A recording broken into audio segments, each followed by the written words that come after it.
updates in your local market, because real estate is a very local driven market. The way you can cut out all the noise of like fear mongering, clickbaity type of news outlets out there, just shut that noise down so you can see clearly. There is almost like a real-time data, which is 1 week delayed compared to like 1 month delayed traditional media outlets out there. And I'm going to share with you what kind of opportunities are going to be available when you can see that data, the local market data. So I try to learn and watch what other sort of industry folks are talking about. George Gammon, he says 3 reasons home price will fall by 50% or more. And I try to watch the video, and it's about 23 minutes. I couldn't watch it because push all the parameters and all the variables to the extreme negative side, and he's predicting something like that. And I try to find out more about him. I believe he's one of those like investor guys who may benefit from more of extreme data. Maybe he has investment companies or whatever, but something like this is something that no one should watch. It's very clickbaity, very fear-mongering, and his data are all sort of like pushed to the limits. Worst case scenario, everything, by the way, basically. And then there's this guy, Clear Value Tax. He brings really good data too, and I believe one of the most recent update that he made, he predicts about 15% market crash in the worst case scenario. Let's dive into the local data that I'm talking about to cut out all the noise out there so that you can see exactly what's going on in your market. It's called the Altos report. It's a subscription-based one, but I'm using the escrow office. It's a local escrow office's link, and I believe you could use this link that I'm going to post and see if you can use it by putting your zip code or a city name and be able to see this data. And I'm looking at Beaverton, Oregon, which is the west suburb of the Portland metro market. And when you see data like this, a couple of things that jumps right at me. I mean, obvious ones, the price per square foot, it's like $306 per square foot right there. Average days on the market is gradually going up, 66 days, and right now in December 2022, it's 82 days. Median days on the market slightly increasing, inching up. Price decreased. As you can see, price increased, not so much. So 42% of the properties had to do a price adjustment. Relisted 7%. There are 206 homes for sale right now, and the median rent is about $2,500 a month. Now that's kind of like a flat, right? So this is an indicator that I follow very closely, because once this rent rate drops significantly, and that will directly related to the home value going down, but we're not seeing that right now. It was as high as like $2,700, and it's kind of plateauing at about $2,500 a month.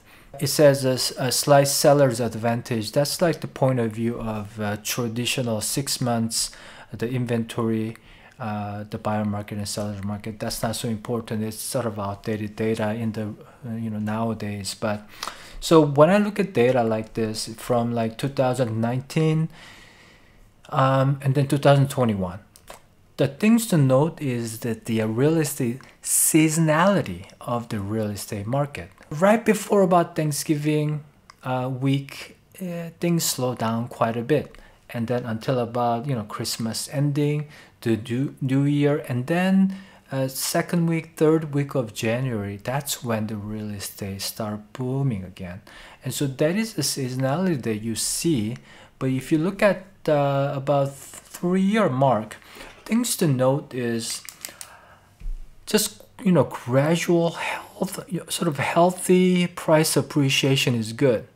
But as you can see, starting in about beginning of 2021, things kind of tilt up. The angle got a little bit sharper, And that's because of the cheap money to borrow, aka low interest rate. They needed more space to work at home. People went out there and shop like crazy. And this is when we saw like 10, 20, 30 offers on one listing. Things kind of got out of control, unfortunately. And we've been seeing this, and that thing right there to me is the seller's expectation and seller's agent's expectation got too high when they didn't really see the downfall of the interest rate. So the buyers, they're on the fence. They're not making offers, but sellers and sellers agents thought that they could still get a lot more money because we've been experiencing that for more than a year. We thought that was norm. They tried that, didn't work, plateaued, and it's coming down. Now, when I see graphs like this, gradual increase like that, and you draw the line like this, boom, right there, and this is when how much they overpaid. Now, what we don't know is where the interest rate is going to go. If the interest rate goes even higher, meaning 8, 9, 10%, it could actually come down here somewhere below this average graph. And then it could keep going down this way. But you know, we're not talking about crypto or stock market. The real estate is one of the most stable, asset class, investment asset class. I don't see this going down that far.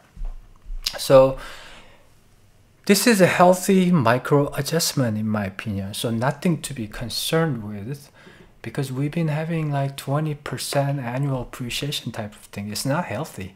The affordability went down the hell. So let's look at the average days on the market. So again, we need to talk about the real estate seasonality. We're heading toward the winter. In 2019, winter right there. About 80, 90 days on the market. We're kind of getting close to it. We just got too used to this low, like below 40 days on the market, some days like 10 days, whatever. We just got too used to this, which is very abnormal, very unhealthy for the real estate market. Median days on the market, same thing. It may seem really sharp. It's really like things are not staying on the market much longer. But if you look at the pre-pandemic level, it's just going to the regular seasonality dip. The price per square foot, same thing. In my opinion, it would be like 2019, about 2020. During this time, not many people went out and saw properties, like March and summer and fall of 2020, the first year of pandemic. I was really like a little bit nervous going to other people's homes too. I was spraying like antiseptic sprays while I'm walking around in the house. It was just crazy time because we didn't know anything about it. So the price increase wasn't as sharp. However, in 2021, this is what is contributing to the price increase and the price correction that is happening right now. So if you look at sort of like a normal market, the data should be about here. So we have a little bit more coming down to do, in my opinion. Price per square foot. It's more healthy that way, and it's more affordable. So more people can own home. I think that's more important than just a few sellers making way too much. So if you bought a home in Beaverton, Oregon in 2019, the average price per square foot was like 225, below 250. And now we're over at the peak, we're at like 330, which was unhealthy. Right now, slightly over 300. It's still a little too high in my opinion. I would like to see this one coming down to like 270, 265-ish. That would be a lot more healthy based on the high interest rate, and affordability is much tougher right now. And then, so these are the data that I see. Again, I'm going to put the link below. Put your city or zip code and see your local market data, so you know what's really going on in your market. So let's look at inventory. When you listen to mainstream news media, they're like inventory is like going through the roof, nothing is selling, blah blah blah. But again, we had this sharp curve. Well, this is kind of like going about like a 90 miles per hour in a sports car period as a realtor. I mean, I've seen homes selling on the same day within a few hours. I felt bad for some buyers who weren't fast enough or didn't have a big down payment, that with a small down payment they couldn't win. I felt really bad, but I kept trying, and there's one buyer, I think we made like 7 offers or something like that, end of 2020, I believe. No, I think Gina made like close to 10 offers maybe. Anyways, so we got so used to fast-paced market, and then now we're just going on 45 miles per hour in like a, like a minivan with the kids in the back. So that feels like very slow, but that's the normal market. That's how it should be.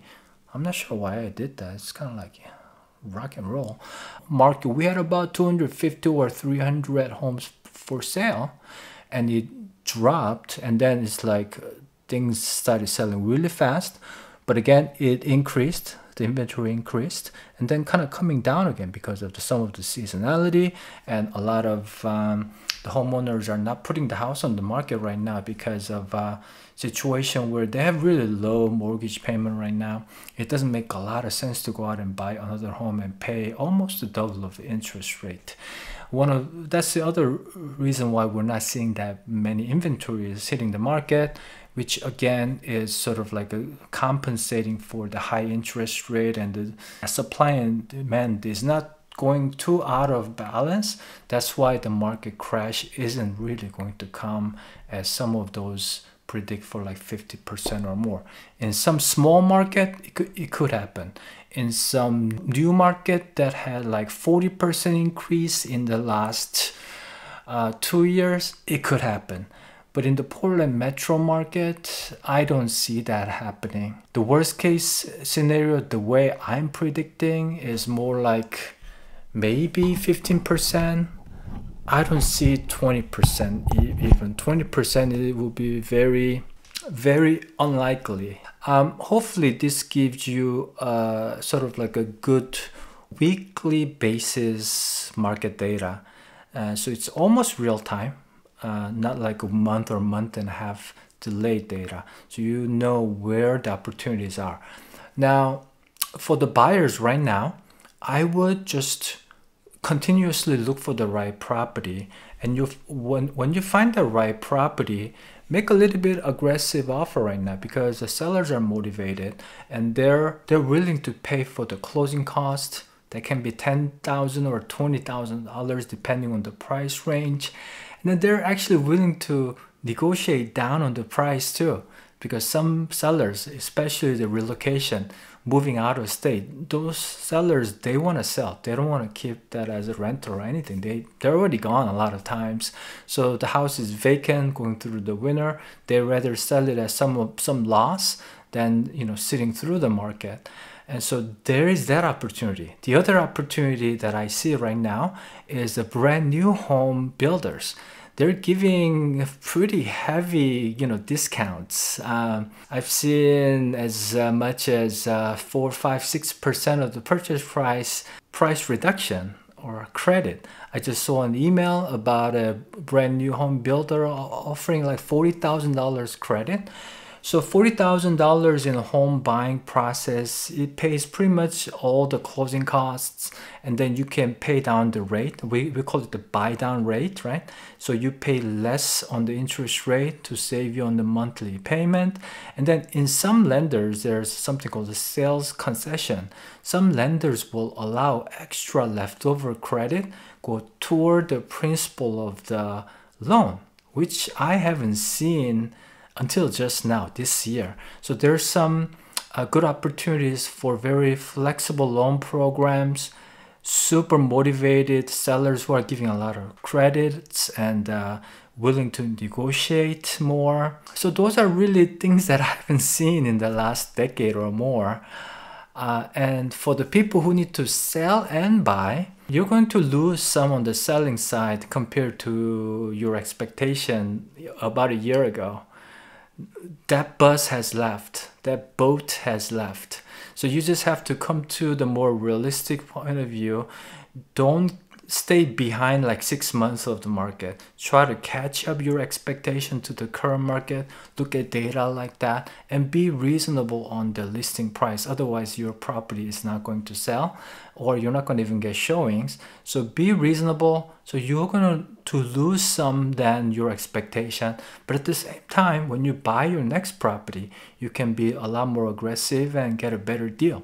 So the key is, when you have a very clear motivation to sell, for example, moving out of state, needing like a lot more space, needing a lot less space, things like that, very clear reasons, it's still okay time to list at a reasonable, realistic price and get that property sold.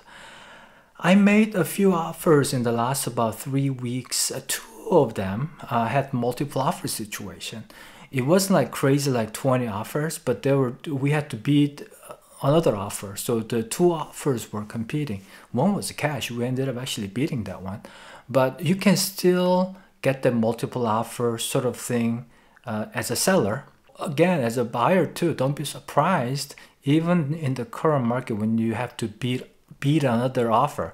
That happened twice in the last 2, maybe 3 weeks ago. The things that you hear on the other news that try to make a newsworthy or like I said, fear-mongering or clickbaity, you need to cut out all that noise because it's not healthy to listen to all of those things, and just talk to your local realtors and see what's really going on and see the data yourself. And that's the only way you're going to position yourself for the best outcome. So hopefully this gave you basically two things: be able to see your local data, and then the other thing is how to find and see the opportunities in your local market. Thanks so much for watching. Please hit the like button and subscribe, and I'll see you next time.